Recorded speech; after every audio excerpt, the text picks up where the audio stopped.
Okay, so magandang araw sa ating lahat.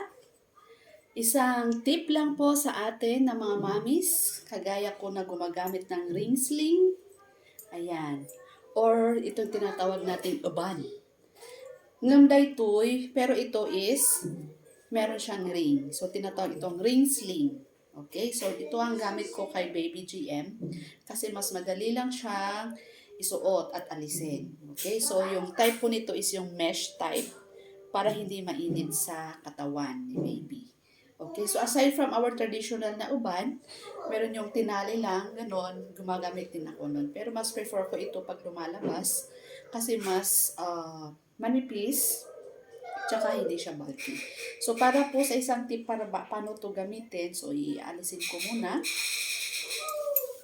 Okay, so meron po itong dalawang ring. Ayan. Dalawang separate na ring po yan. Okay? Yan. Tapos, mahabang tela yan. Para adjustable sa iyong height or sa iyong kalaking katawan. Okay? So, ganyan po siya. So, yung nakikita mo dito yung wrong side at saka yung right side. Okay? So, yung ginagawa ko, para po hindi siya magkabuhol-buhol, bago mo siya i-hook dito, i-gather mo muna siyang ganyan dito sa dulo. Okay?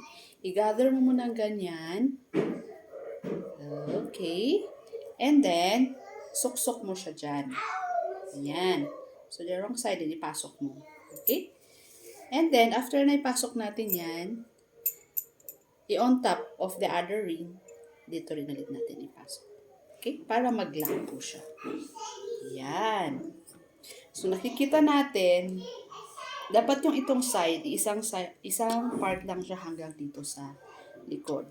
Hanggang dito sa may flap area o yung sa excess area. Yan. Pag sinuot din po yan, may proper way of pagsuot din nito. Okay? So, dapat ito is nasa shoulder area. Yan. Ganyan siya dapat. And then, para dito natin ilagay si baby. Okay? And then, dito yung adjust. Kung gusto mo siyang i-adjust. Okay? Yan. So, let's try kung meron si baby. Kunin natin si baby. Yan. O, diba? Ganyan din sa likod. So, dapat yung taas niya, yung taas nito, is din yun din yung taas niya. O, diba? Okay? Okay, so meron na si baby. Ito yung gagawin natin. So, pasok natin siya dyan. Yan. To support the bum. And then, ilagay yan daw. Ganun. Dapat naka-frog frog position.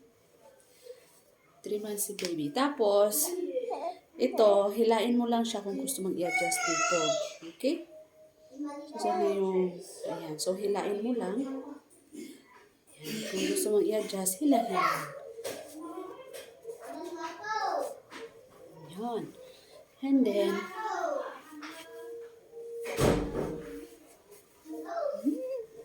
ito ang ano sa madulas. Kasi itong ano.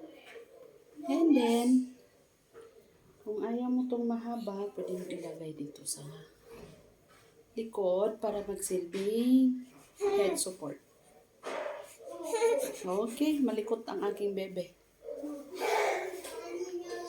Ayan. Okay, so ganyan po siya.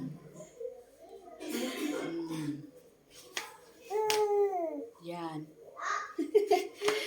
Yan. Oh, simple lang. Yan. So, dito po ang ating ring sling na uban. Oh. Ayan. So, dapat daw ito is you can kiss the forehead of the baby. Ganun lang siya katas. Okay.